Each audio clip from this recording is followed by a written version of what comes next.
Dan ini Ruang Tamu RSY.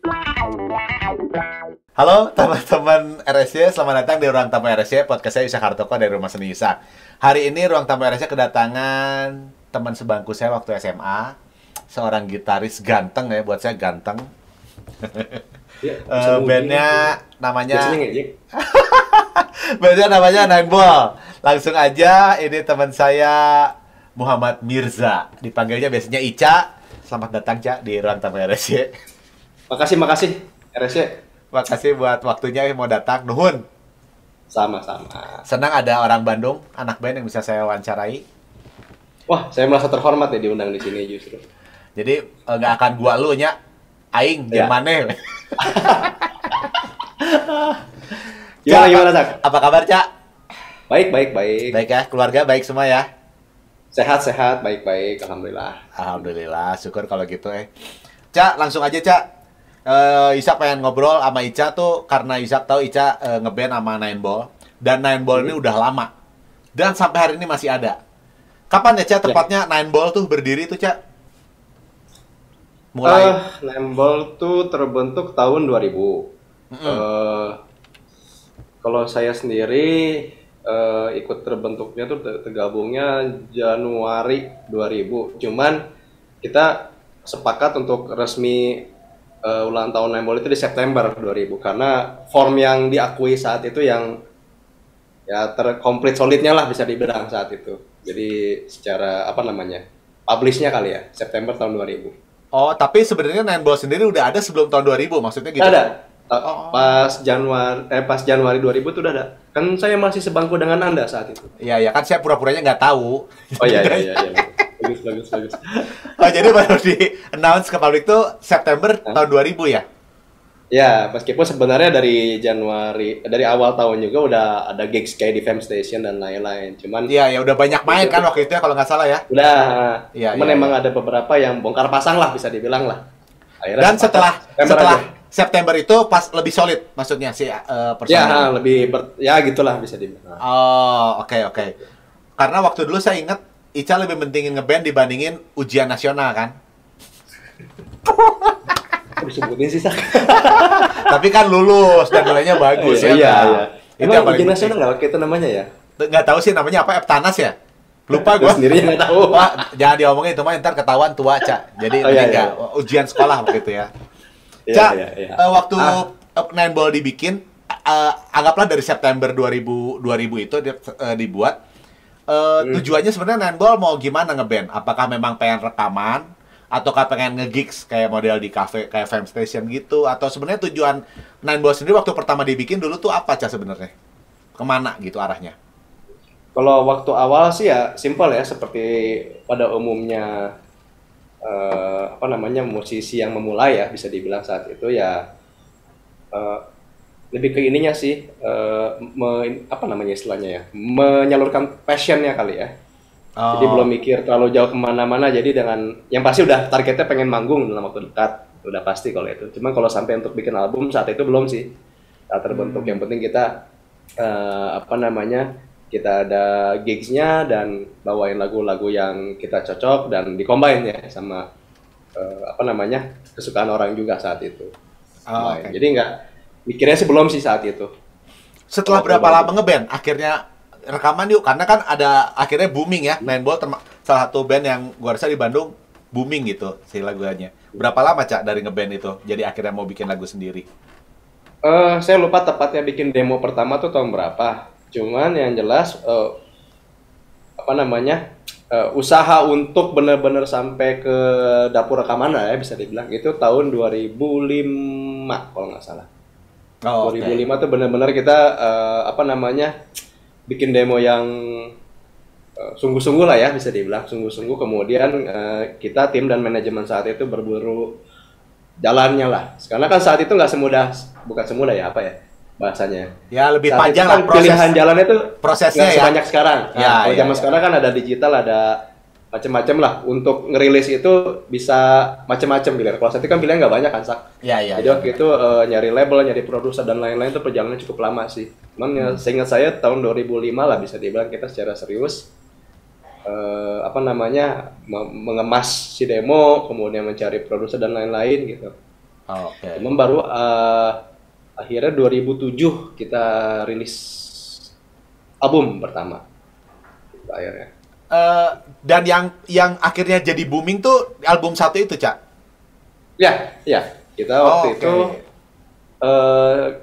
sampai sekarang sih single kedua album pertama yang judulnya Ingkar Waktu yang masih kayaknya tuh orang tuh nempel gitu. Wow. Gitu. Sebenarnya single kedua, orang taunya itu single pertama, sebenarnya itu single kedua dari album pertama. Gitu. Oke. Gitu. Hebat ya. Jadi kurang lebih kalau dihitung 5 tahun ngeband, lalu akhirnya bikin demo, dalam waktu 2 tahun ngeluarin album dan lalu bisa booming. Keren loh itu loh, hebat loh. 7 tahun. Kalau didengarnya gitu kayak yang mudah, sebenarnya sangat banyak dinamika di situ. Wah, ini dia. Banyak banget. Cerita dong.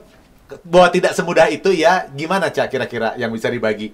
Karena gini, Ishak tanya gini, banyak orang kan yang semangat ngeband, Ishak pun pernah ngalamin semangat ngeband, bikin karya, lalu setelah berjuang ternyata tidak semudah itu dan tidak seindah itu.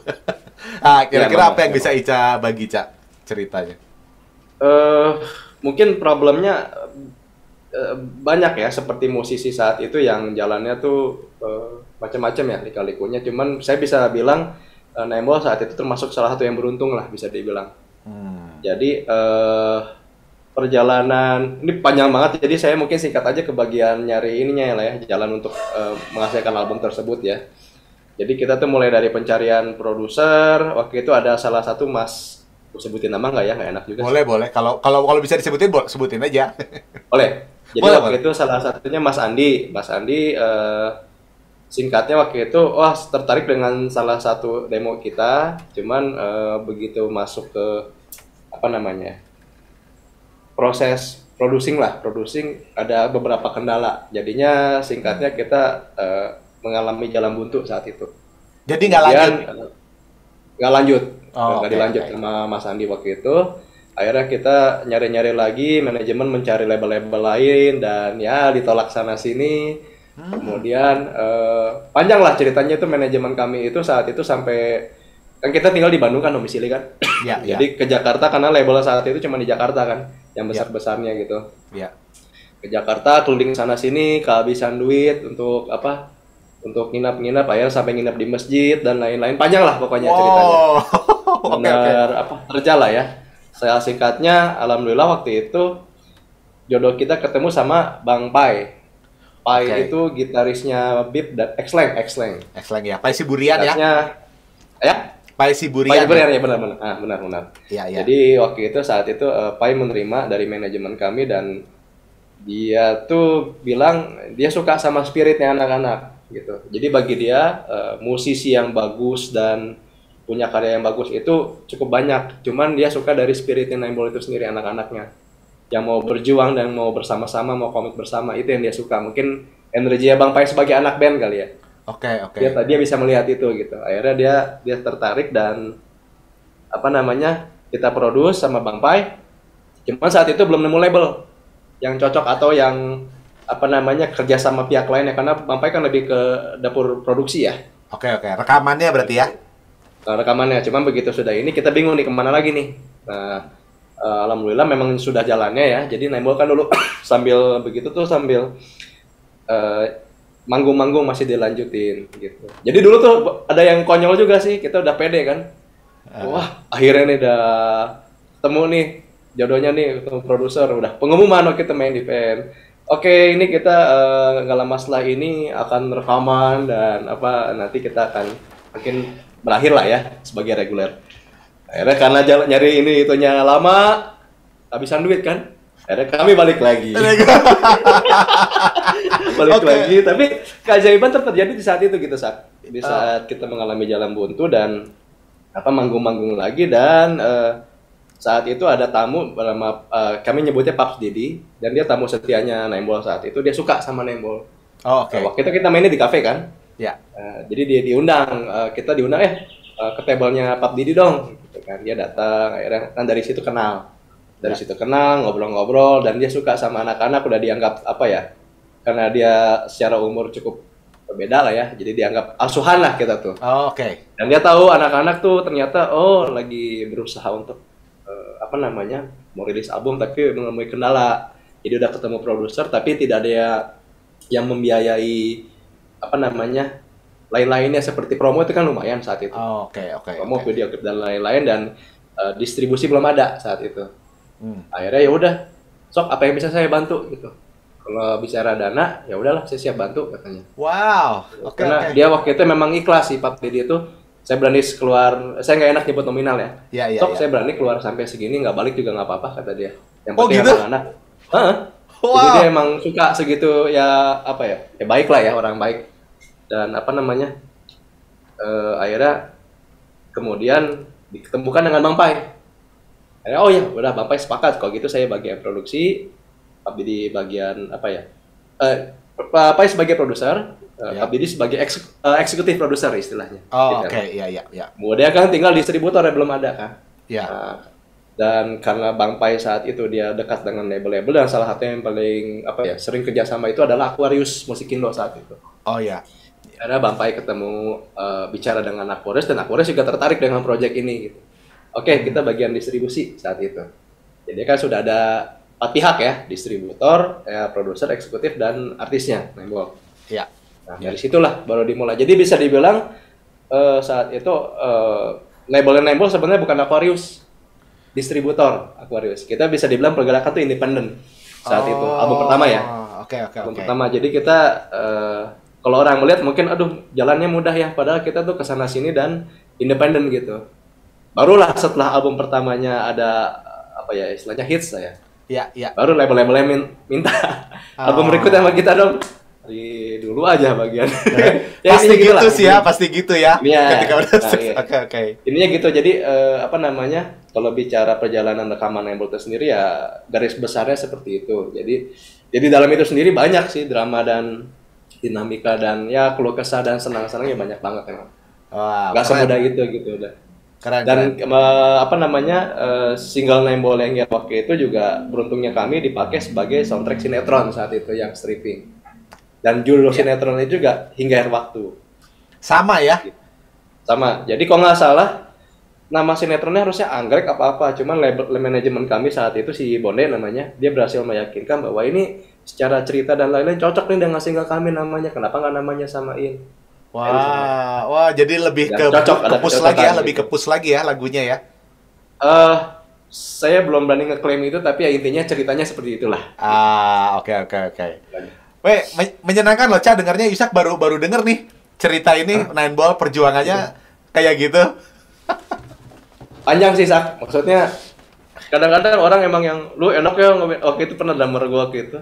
Ada yang komen apa gimana? Enak ya Nembol mah tahu-tahu rekaman tahu-tahu meledak gua susah banget ya. Gua aja nggak tahu perjuangan gua.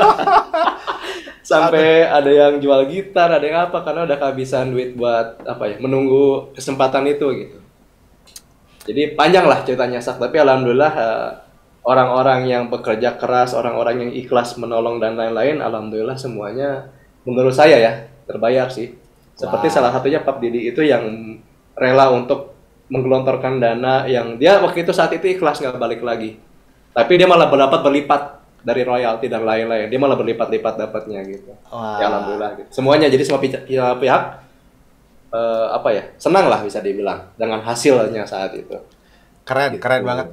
Ca, ada beberapa yang Yusak garis bawah ya. Yang pertama tadi ketertarikan Bang Pai sama Nineball yang katanya spiritnya bagus. Yang kedua juga siapa tadi Puff Didi. Ya. Puff Didi ya. Puff Didi itu dia juga tertarik sama Nineball. Istilahnya apa? Anak-anak dianggap anak asuh. Artinya kan dia merasa bahwa ini anak-anak yang baik, saya maulah gitu mengayomi. Saya mau membantu mendukung. Yang pertama itu. Jadi Yusak melihat bahwa Nineball ini dia punya spirit yang bagus, Cak. Bisa diterjemahkan ya kira-kira? Itu Mas Yusak kayaknya modal dasar ya. Karena begitu ketemu, wah ini band auranya bagus nih, spiritnya bagus. Nah itu tuh apa sih spirit bagus tuh kalau diterjemahkan? Misalnya sekarang Yusak mau bikin band. Atau ada orang nanya, Kak saya mau bikin band. Supaya bandnya itu punya spirit bagus gitu, itu apa sih Cak yang harus dikembangin? Apa sih spirit bagus itu kalau bisa dijelaskan nggak kira-kira? Apa ya? menjelaskannya mulai dari mana ya. Jadi saya paling nggak ya, saya percaya dengan adanya energi sak. Oke. Dan energi itu memang kadang bisa dilihat secara kasat mata, kadang-kadang bisa dirasakan aja gitu. Saya percaya dengan itu, energi ya. Maksudnya bukan sesuatu yang goib ya. Iya, Tapi, iya. apa ya? Gimana ya jelasin ya? Karena saya sebenarnya bukan ahli dalam bidang ini cuman istilahnya anak-anak aja gitu. Iya, nggak apa-apa, Cak. Dari sudut pandang Jadi kita aja. anak-anak tuh dari dulu tuh segala sesuatu tuh kebersamaan. Jadi Kebersamaan. selain ada interest yang sama yaitu musik, tapi kita selalu menjaga yang namanya kebersamaan dan apa ya, solid istilahnya. Kalau waktu itu yang penting sholat dan solid gitu. Jadi ada doa dan ada Oke. kebersamaan itu dijaga gitu. Jadi kita seperti kemana-mana selalu bersama. Maksudnya bukan dalam artian cuman main dan lain-lain. Contoh deh, waktu itu bikin demo dan rekaman dan lain-lain. Meskipun yang rekaman vokal, semuanya satu band datang. Yang rekaman di gitar, yang lain datang semua. Jadi nggak cuma satu, sekarang jadwal take vokal ya, vokalis yang datang ke studio. Yang lain pada asik sendiri, enggak. Kita selalu bareng-bareng, ngantuk-ngantukan bareng, tumpuk-tumpukan di studio, tidur, nungguin, dan lain-lain selalu bareng-bareng gitu. Dan saya rasa itu yang dilihat sama Pai, karena dia suka band yang solid gitu. Dan Pap Didi juga mungkin begitu ya, karena dia anak-anak begini dan saya kurang enak menjelaskan apa ya. Dan sendiri mungkin orang melihatnya seperti itu gitu ya. Pokoknya yang merasa nyaman dengan itu. Jadi istilahnya ikut bersemangat lah. Dan ya kalau saya sedikit koreksi mungkin nggak semata-mata lihat itu aja, tapi lihat karya juga ya. Dia suka dengan karyanya. Cuman nggak cukup karya aja gitu. Dia suka satu paket gitu. Masuk Bampai juga otomatis ya. Kalau dilihat spirit aja dan karyanya menurut yang ini, saya yakin nggak akan diambil. Tapi maksudnya itu adalah nilai plus. Gitu. Iya. Dan itu adalah nilai plus yang Nine Ball yang